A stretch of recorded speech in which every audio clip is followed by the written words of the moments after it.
Tapi pada waktu membuat mujizat, roh Allah yang seperti burung merpati itu juga terlibat, Dodong.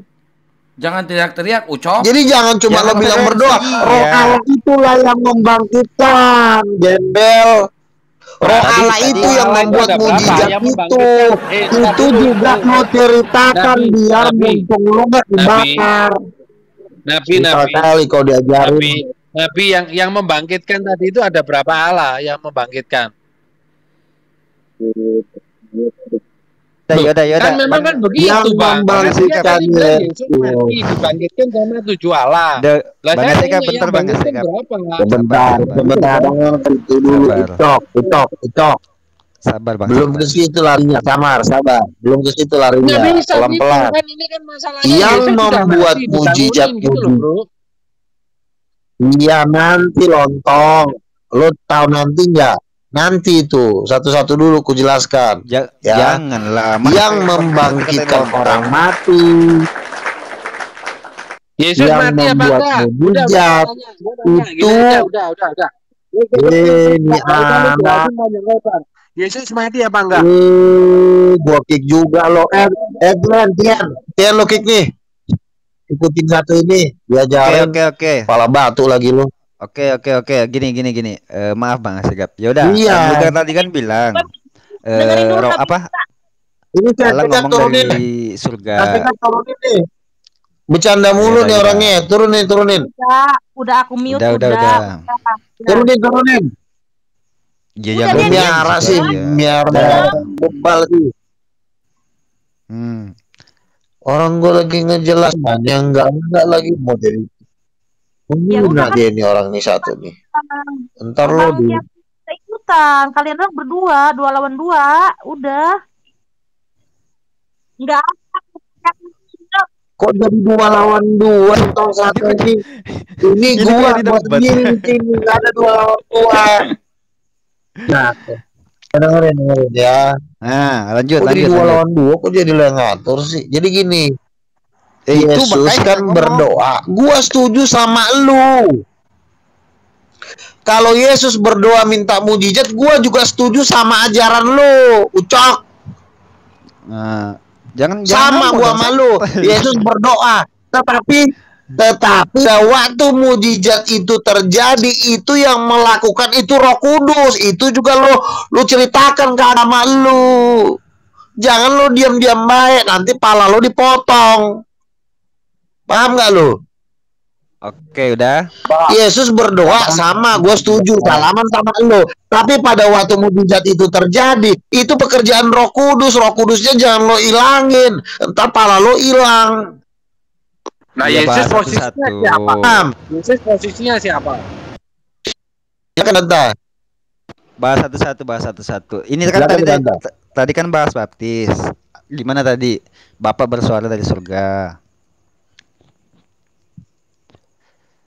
Iya kan? Ya. Bang Luka kan?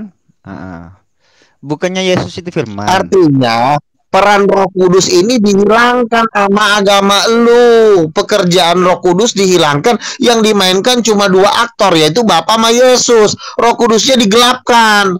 Itu namanya penggelapan, Ucok. Lu ngegelapin tanah aja lu bisa dipenjara. Ini lu menggelapkan kuasa Tuhan. Ini 378 itu berarti 378. Sekarang gini. Betul, 378 itu. Oke, aku. Jawab. Aku. Gini, tadi Bang Luka bilang pas Yesus di Udah gua gak ngomong. Udah bosan gua debat sama si Luka. Pimpa alaihum gambreng. Oh ya, Bang Luka yang menang. Ayo mari Bang Luka. Ya udah, silakan Luka ngomong sampai pagi nggak apa-apa. Kita diam dengerin. Ya udah. Jawab betul. Mana jawab. Ayo Kaisar jawab. Kok aku yang jawab? Ini kan aku yang mau nanya ini. Tadi kan Bang Luka bilang. Udah Allah berfirman dari langit. Suara apa langit terbuka kan? Nah, Allah berfirman dari langit. Sementara kan Bang Yesus tadi bilang pada mulanya adalah firman jadi manusia. Setelah firman ini jadi manusia, otomatis Allah sudah tidak berfirman lagi. Nah ini ketika Yesus dibaptis masih ada suara dari surga. Gimana itu? Tidak. Oh, jadi gini, kalau Allah jadi manusia, bukan berarti Allah tidak berfirman. Karena keberadaan firman itu tidak terbatas. Dia sifatnya maha hadir. Dia cuma turun itu cuma secara simbolik aja. Karena dia ada di seluruh alam semesta. Tapi karena dia harus memakai bahasa manusia, maka sebentar. Karena dia memakai bahasa manusia, maka dia harus pakai kata turun. Sebenarnya Tuhan tuh nggak bisa turun, karena dia di seluruh alam semesta dia ada, di atas, di bumi, di seluruh ujung-ujung langit dia ada. Ya, itu ada di kitab Mazmur. Di ujung langit pun Tuhan ada. Kemanakah aku harus pergi? Karena di mana-mana Tuhan ada. Tapi karena Tuhan harus memakai bahasa yang sederhana, dibilanglah dia turun seperti itu. Paham? Enggak paham. Pertanyaannya apa langit lagi? Gak ada ujungnya. Oke. Paham. Gak ada ujungnya, Pak Kaisar. Jangan ngebantu yang salah. Duh, langit gak ada ujungnya. Nabi kita harus menerima. Udah nggak paham katanya Bang Luga, udah nggak paham nggak apa-apa. Luar biasa. Ini Michael udah menyampaikan luar biasa Nabi Luga. Cuman kita mau tanya, waktu Yesus mati itu terjadi nggak ada kematian nggak Yesus itu? Jangan nyebrang dulu Bang. Kita bahas satu-satu Bang. Kita bahas satu-satu. Iya.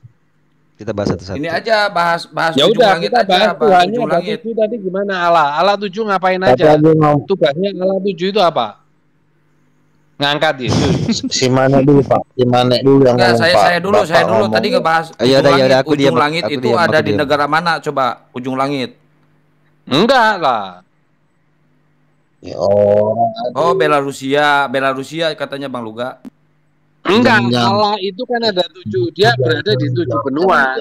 Jangan kalah dulu, Bang Asegap. Jangan kalah dulu ke ujung langit dulu. Ujung langit ada di daerah mana?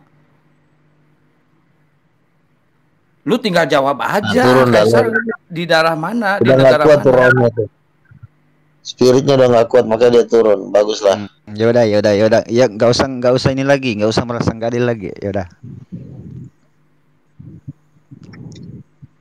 Aduh. Gue lagi jalan pulang biar ada teman daripada gue ngantuk. Mana lanjut pertanyaannya. Lo paham nggak sih penjelasan gue tadi? Oke. Yesus kan udah jadi manusia nih. Jadi tinggal Yesus yang bersabdakan ngomong ngapain? Allah ngomong lagi udah ada Yesus kok turun ke bumi.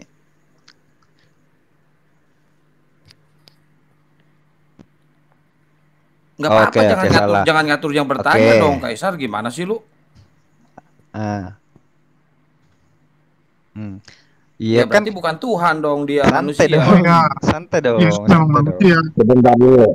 Betul. Gua setuju sama Kaisar. Lanjut mana? Ya udah kalau gitu gua juga lanjut sama Kaisar lah. Ya udah jelasin aku Bang Kaisar gimana itu pada mulanya adalah firman, coba. Ya udah aku bertanya nih. Apa?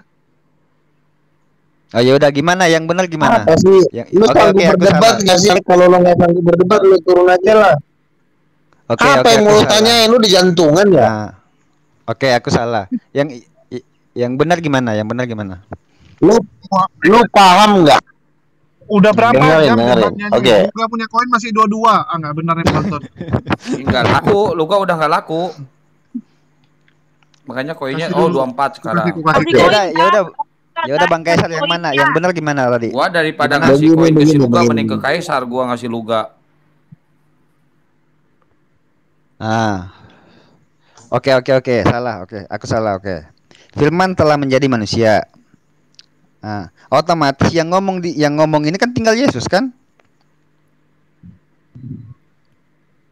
Ya, ngapain Yesus diutus ke dunia coba? Kalau Allah masih berfirman. Untuk apa? Begini. Oke, gue jawab ya. Gue jawab. Biar Bang Kaisar dulu dong yang jawab, gantian Luga, lu semua yang jawab. Oh ya udah, nggak apa-apa. Silakan. Kaisar dulu lah. Iya, dia telah menjadi manusia kan? Firman itu telah menjadi manusia. Otomatis ini Yesus kan, tinggal Yesus yang ngomong di dunia kan, bla bla bla dari perintah Bapa kan. Nah, kenapa pas dibaptis masih ada lagi Bapa, suara Bapa dari surga? Hmm. Hmm.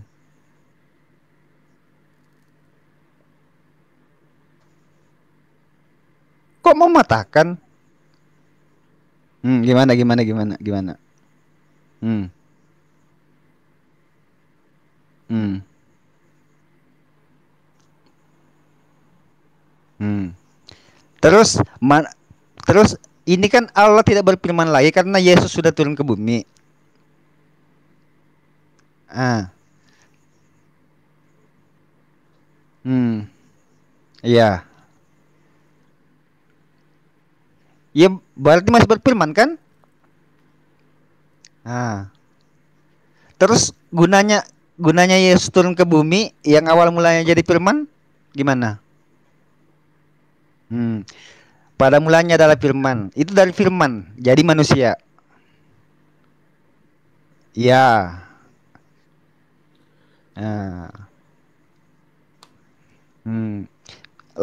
Terang dari firman apa bukan? Sama kan? Oke. Terang itu dari firman apa bukan? Ya. Itu dari firman apa bukan?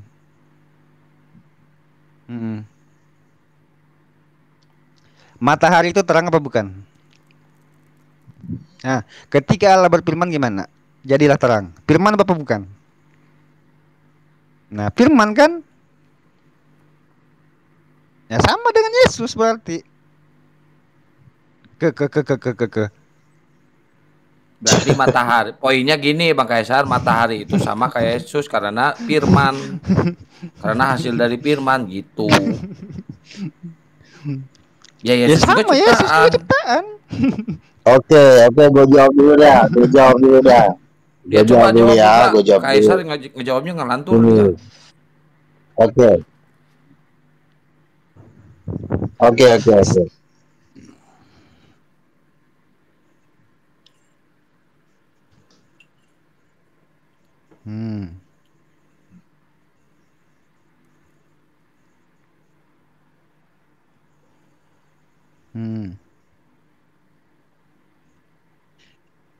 Ini kan masalah firman. Ini kan firman. Ya, Kak, aku apa kamu yang gak nyambung? Kok analogi? Itu firman loh, bukan analogi. Firman itu. Siapa yang menganggap analogi? Itu firman loh. Lah, gini. Kalau berfirman masalah terang itu apa kira-kira? Selain matahari apa? Aku tanya. Ketika Allah berfirman, jadilah terang. Kira-kira yang tercipta itu apa? Api.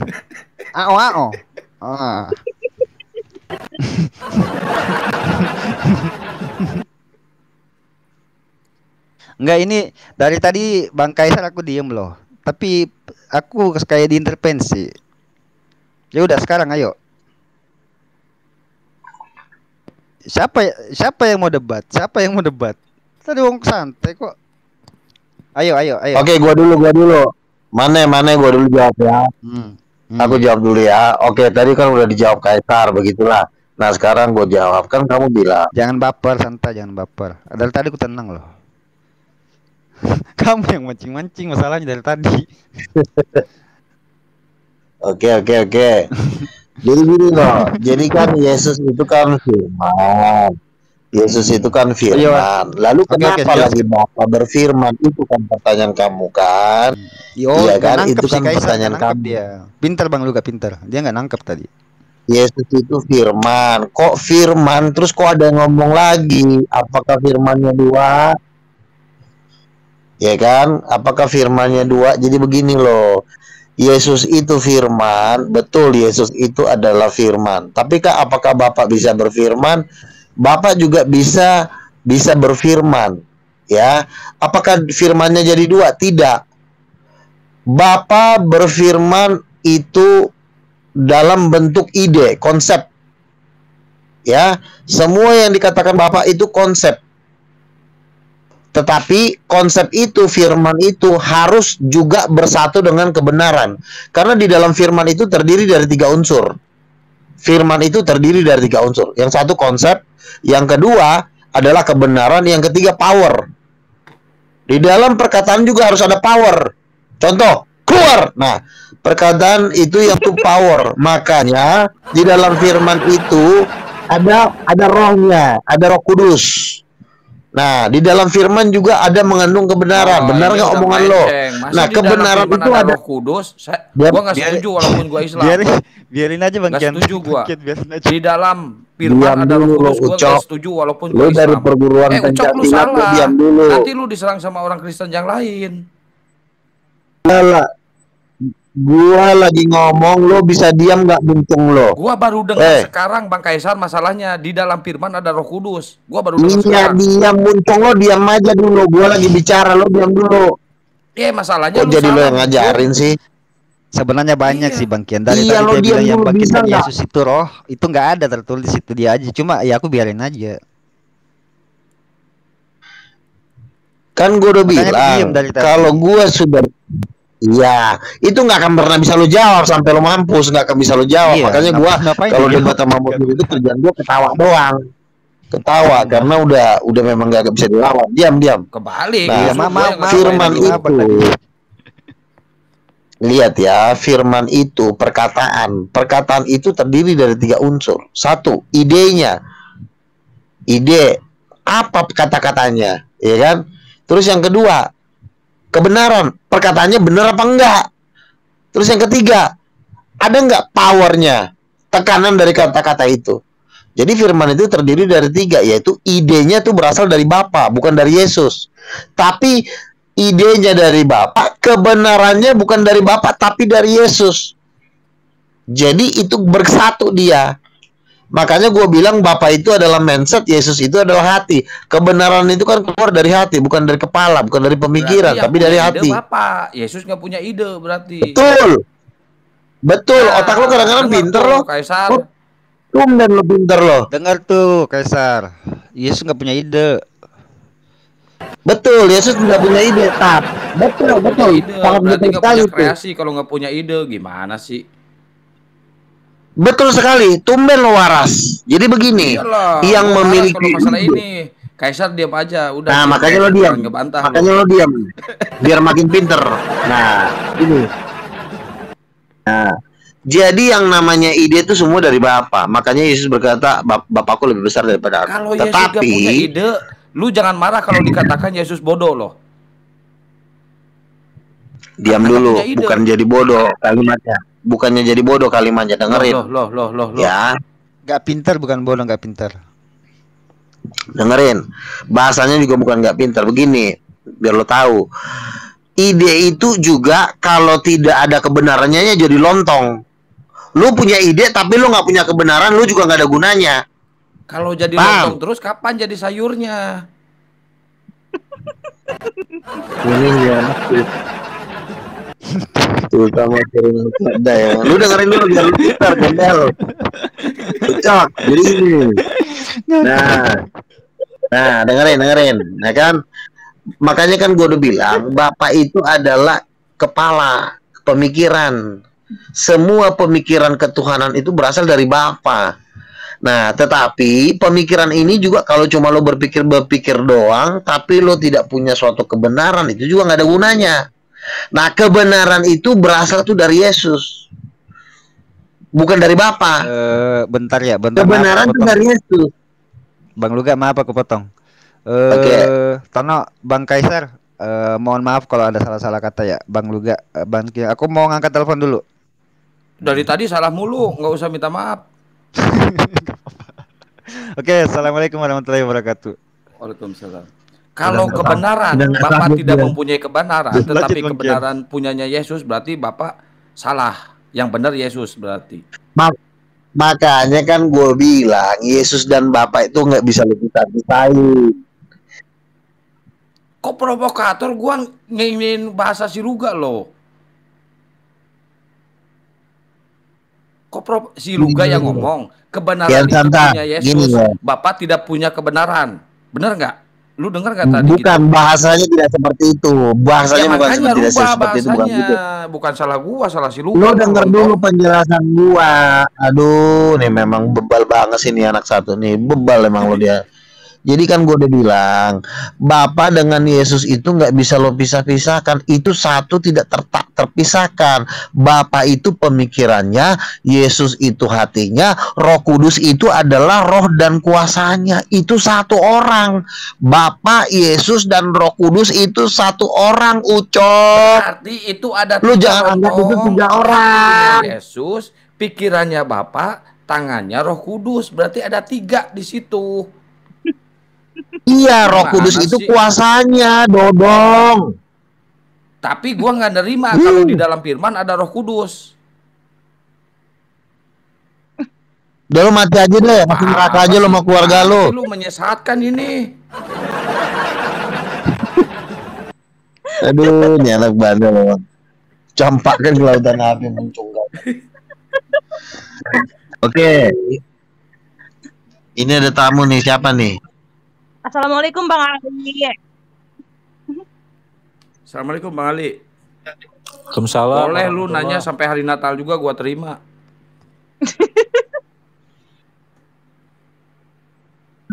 Oh iya, Paskah. Si Luga nggak merayakan Paskah. Ngerayakan gua, Ucok. Masa Nabi ngerayain, Ucok?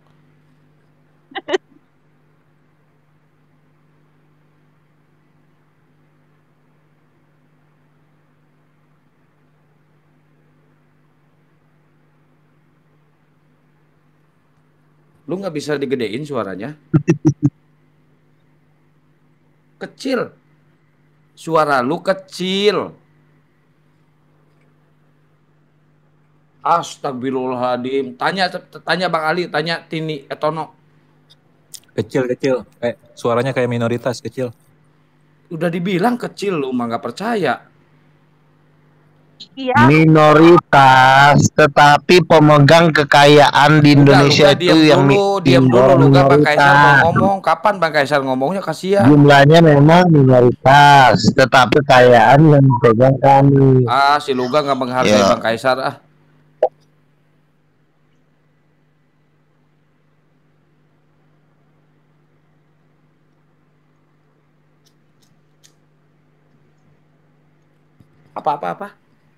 Apa?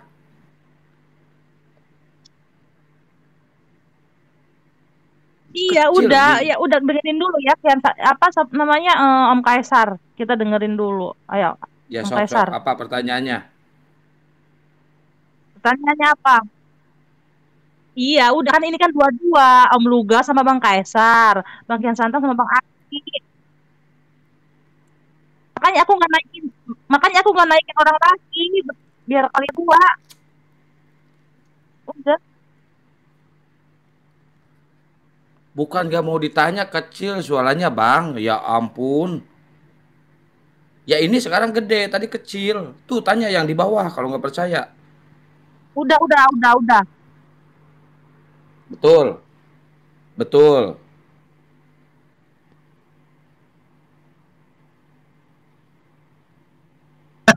Itu alegoris. Itu kan ininya kenal. Coba buka hadisnya, bisa dibuka nggak, Tono? Bisa dibacain. Tadi dibacain. Nggak bisa, cuma satu HP-nya. Bang Ali bisa dibacakan nggak?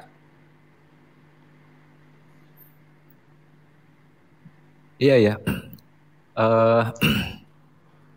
Bukan hanya betis Allah yang Allah ceritakan tentang dirinya, ada wajah, ada tangan. Kenapa memangnya? Katanya nggak kelihatan, nggak bisa diserupakan dengan makhluk. Gimana sih? Sekarang memang nggak serupa. Wajahnya Allah nggak serupa dengan wajah makhluk, tangannya Allah tidak serupa dengan tangan makhluk, betisnya Allah. Tapi bentuknya sama, Bodoh kamu. Udah dibilang nggak serupa sama makhluk kok sama.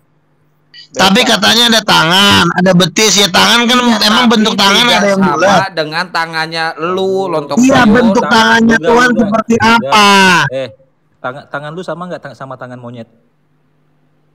Tidak sama. Sekarang tangan Allah sama tangan manusia sama gak? Kutanya. Tidak nggak sama. Allah menyatakan. Ya gimana? Kalau nggak sama tangannya gimana? Jelasin dong. Ya pikirin aja sendiri. Kalau lu menanyakan sesuatu yang sudah Tuhan katakan, dia tidak. Lu mengatakan tangannya Allah dengan tangan manusia nggak sama, Bang Luga. Lalu kalau nggak sama, lu tahu dari mana? Lu udah pernah lihat belum? Belum. Allah udah pernah lihat belum? Udah pernah lihat belum? Aduh, ini lihat aja belum, tapi lu percaya. Ini cara debat anak TK, Luga.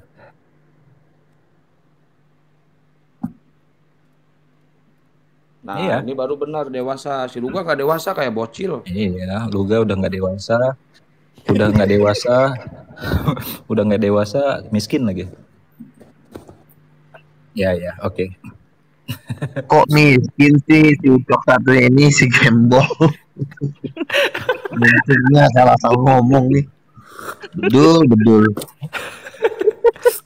Kan lu bilang tangan Allah dengan tangan manusia nggak sama. Lu diam dulu, Kaisar.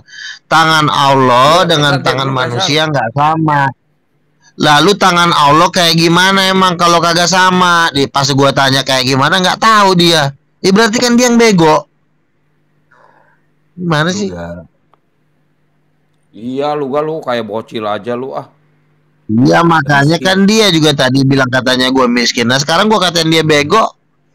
Jangan tersinggung, kan lu duluan Cok. Lu kan punya ajaran kasih. Iya, ini pelajaran supaya mulutnya lo tuh yang sopan. Oh, lu udah katanya lu ulama, tapi kok mulut lu kok goblok banget sih lo. Lu udah sensian sama gua, Luga. Iya, makanya mulut lu tuh jaga. Jadi mau lu apa, Luga? Mau lu apa? Kok mau lu aja. Lu yang duluan kasar sama gua.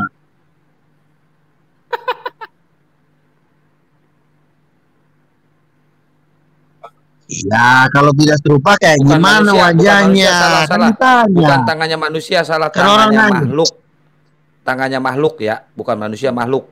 Jadi gini, Luga, dalam Al-Quran Allah menyatakan bahwa hanya ada dua keberadaan di alam semesta ini.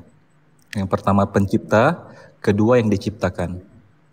Dan sebagai pencipta dia menceritakan dirinya, dia mengkabarkan dirinya, tetapi dia memberikan sebuah disclaimer, sebuah standar bahwa tidak ada yang serupa dengannya dan tidak boleh diserupakan, tidak boleh diimajinasikan, tidak boleh digiring untuk agar berbentuk sebagaimana gambaran kehidupan manusia.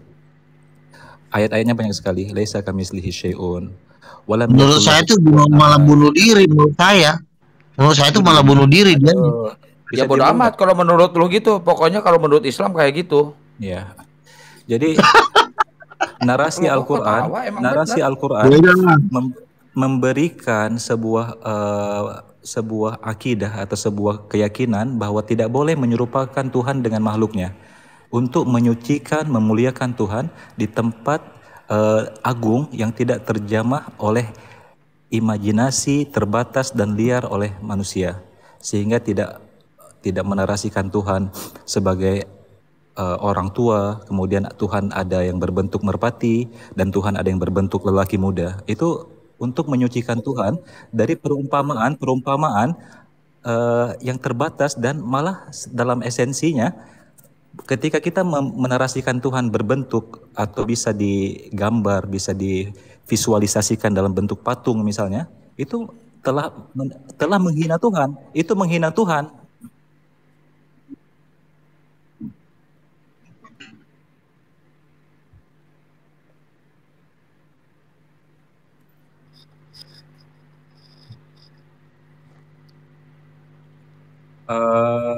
Seluruh yang mendengar apa yang saya katakan sudah sangat clear saya rasa, kecuali memang iya clear sekali, saya sudah jelaskan bahwa ketika Tuhan dalam Al-Quran menjelaskan tentang dirinya, tetapi dia memberikan disclaimer di situ. Mengerti kan arti disclaimer? Laisa kamitslihi syai'un, bahwa tidak boleh menyerupakannya dengan makhluk, walaupun dia mengatakan dirinya memiliki wajah, dirinya memiliki sifat-sifat tertentu, dirinya digambarkan dengan berbagai narasi dalam Al-Quran bahwa itu datangnya dari Allah, dari Tuhan. Tetapi ada disclaimer. Pertama, laisa kamislihi syai'un. Dia tidak serupa dengan apapun. Yang kedua, walam yakul lahu kufuwan ahad. Dan tidak ada yang mampu dan tidak pantas menduduki atau disandingkan bersamanya. Oke, saya tanggapi ya. Astagfirullah, Luga diam dulu, belum beres Bang Kaisar. Ya udahlah, kita cari dulu lah.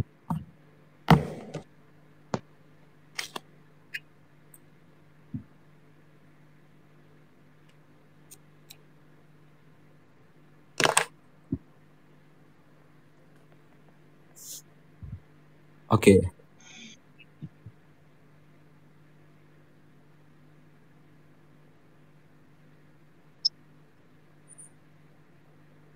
Iya, kontradiksi omongannya. Oke, itu ada. Oke, perkataan betis, wajah, tangan adalah sebuah kosakata yang menjadi bagian dari bahasa manusia. Namun kembali lagi, ketika Tuhan mengatakan tidak serupa dengan makhluknya, walaupun kosakatanya sama, pada konseptualnya kita harus menerima disclaimer dari Tuhan bahwa ketika dia katakan wajah, maka bukan wajah yang sama dengan setiap makhluknya di langit dan di bumi. Ketika dia katakan tangan, maka tangan yang tidak sama dengan makhluknya di langit dan di bumi. Jadi itu hanya bernarasi tentang kosakata. Tidak mungkin Tuhan mendatangkan kosakata tentang kebagaimanaannya, tentang dirinya dan sifatnya dengan kosakata atau dengan narasi yang tidak dipahami oleh panca indera manusia. Oke, saya jawab dulu kasar ya. Gue jawab dulu ya. Jadi gini, dari perkataannya Tuhanmu membuat bisa dikalahkan. Ya, dari perkataan-perkataan seperti itu saya sendiri pun sebagai manusia bisa mengalahkan dia kalau perkataannya seperti itu. Kenapa saya bilang Tuhan itu adalah Tuhan yang ingin dekat dengan umatnya.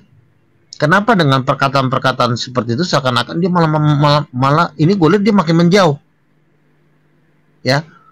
Dari kitab Kejadian, kitab Musa, Tuhan itu selalu ingin sekali dekat dengan umatnya. Bahkan dikatakan manusia laki-laki itu diciptakan menurut rupa dan gambarnya. Kok ini makin jauh nih, makin hilang, makin nggak kelihatan, makin nggak bisa diraba dan makin jauh. Semakin jauh dan semakin jauh. Apakah ada Tuhan? Dia ngomong, tapi pada kenyataannya dia malah mundur, gitu loh. Dia pengen ngomong sama ciptaannya, tapi dia sendiri malah menjauhkan diri dari ciptaan itu. Jadi dia bertolak belakang dengan omongannya sendiri. Kalau dia mengutus nabi, harusnya kan Tuhan itu kan harusnya dia tidak akan membuat mempersulit umatnya untuk mengenal dia. Nah kalau udah begini, siapa yang bisa kenal dia? Tidak bisa diserupakan, tidak terlihat. Udah tidak terlihat, tidak bisa diserupakan, udah jauh, makin jauh dan semakin jauh dan terlalu sangat jauh, gitu loh. Nah, ini Tuhan yang menurut saya yang sangat bertentangan dengan Tuhan para nabi. Tuhan para nabi itu aduh, itu manisnya luar biasa sampai dia mengatakan, "Aku mendidik engkau sama seperti bapak mendidik anaknya yang dikasihinya." Bahasanya penuh kasih. Ini kalau kayak gini bukan maha kasih namanya, maha jauh. Pertama udah nggak kelihatan. Semakin nggak kelihatan, semakin nggak punya kasih loh. Orang tuh kalau mengasihi itu baunya pengen deket. Ya, kita sama perempuan semakin kita sayang itu pengen badan kita pengen semakin dekat gitu. Ini gue lihat ada Tuhan yang semakin dia bangga menjauhkan diri dari umatnya, bangga sekali dengan mengatakan aku nggak bisa dilihat, aku nggak bisa diserupakan. Ya kalau lo nggak diserupakan ya lo jangan ngomong sama gue dong. Ngapain lo ngomong sama gue? Gitu loh. Jadi ini, dan kalau kita lihat di kitab para nabi, cuma nabi yang satu inilah yang mengatakan Tuhan seperti itu. Karena di dalam perjanjian lama Tuhan itu yang ada malah semakin mendekatkan diri dengan umatnya. Ya, Yesus berkata Allah memang tidak terlihat, tidak ada seorang pun melihat Allah. Yohanes 1 ayat 15. Tetapi anak tunggal Allah dialah yang menyatakannya. Artinya bahwa Allah kami itu ingin menyatakan diri. dikatakan dia adalah Allah yang Immanuel. Bahkan kemah Allah ada di tengah-tengah manusia. Tuhan itu maunya kopdar, maunya pengen ketemu gitu loh. Nah kalau ada Tuhan yang sudah 2000 tahun. Udah sekarang giliran gue yang nanya. Kalau ada, sebentar, sedikit lagi. Loh, kepanjangan. Ini masalahnya udah 2000 tahun nih belum kelihatan. Lu nanya tapi ngejelasin keislaman gimana sih? Jangan lu gak. Bikin ngantuk lu gak, Enggak, maksud gue ini kok ada Tuhan makin nggak kelihatan dia makin senang gitu. Ayo coba jawab. Udah, gua nanya dulu sebentar, Sebentar, ya. Bang Kang Satria, saya jawab dulu. Oh, iya. Mario. Pertanyaan. Oke. Lihat. Hancur. Tuti, besarin layar gue dong. Iya.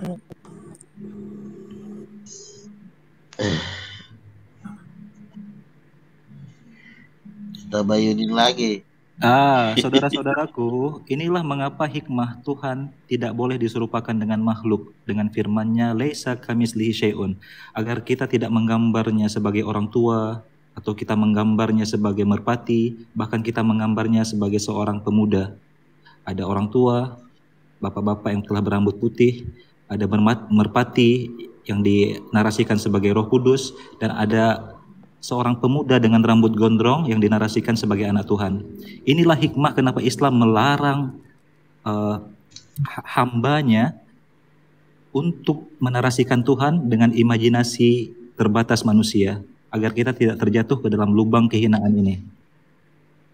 Oke, silakan Bang Satria balik bertanya kita sekarang. Oke, saya jawab ya.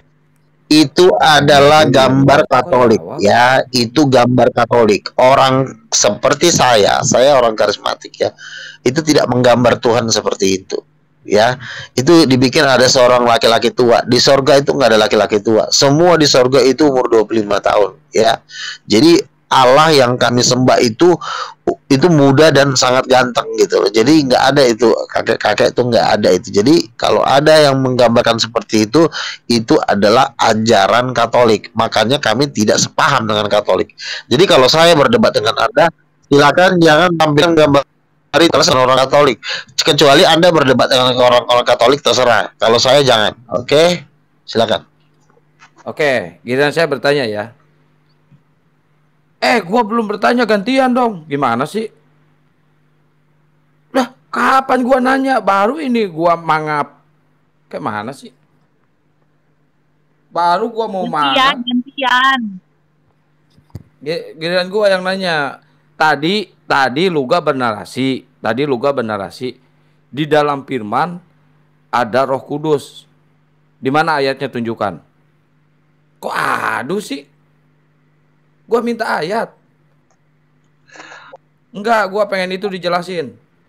Kalau misalkan itu nggak ada ayatnya, berarti si Luga berbohong di sini.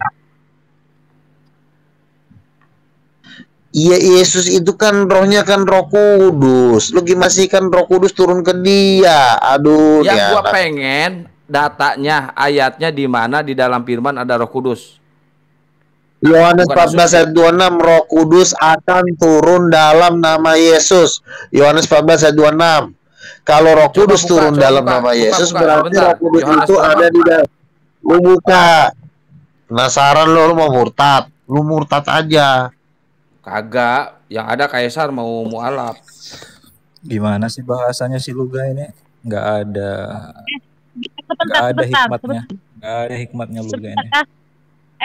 Yang di bawah yang typing ini permintaan Bang Kaisar, katanya 2 lawan 2, dia nggak mau 2 lawan 3. Jadi nggak apa-apa, ya, mending naikin aja, saya yang turun, Asidik naikin aja. Udah ya Bang Kian Santang sama Bang Ali udah.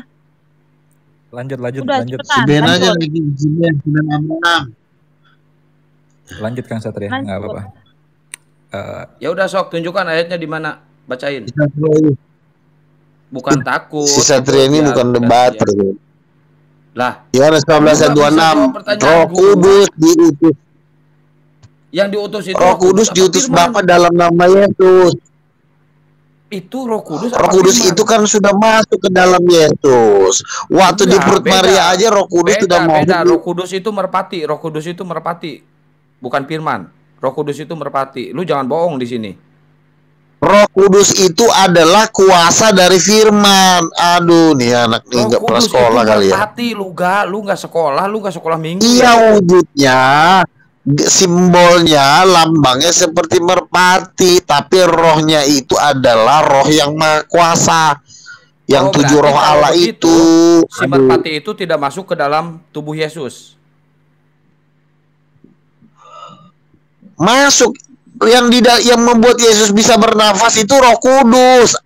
Berarti merpati dong kalau gitu, di dalam tubuh Yesus ada merpati dong kalau gitu.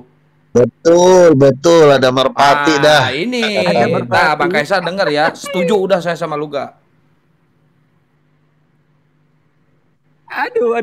Tuh kan beda kan? Maksudnya beda. Gini loh. Merpati itu cuma simbol. Merpati kan gua pengen jelas, bener gak di dalam tubuh Yesus ada merpati?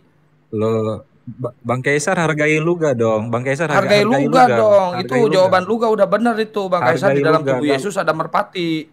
Nggak boleh dong. Nggak gini. Kalau Bang Kaisar nggak setuju dengan jawaban Luga, nanti berikan narasi berbeda, nggak masalah. Iya gitu lah. Lu jangan mengais-ngais orang. Lu jangan mengais-ngais orang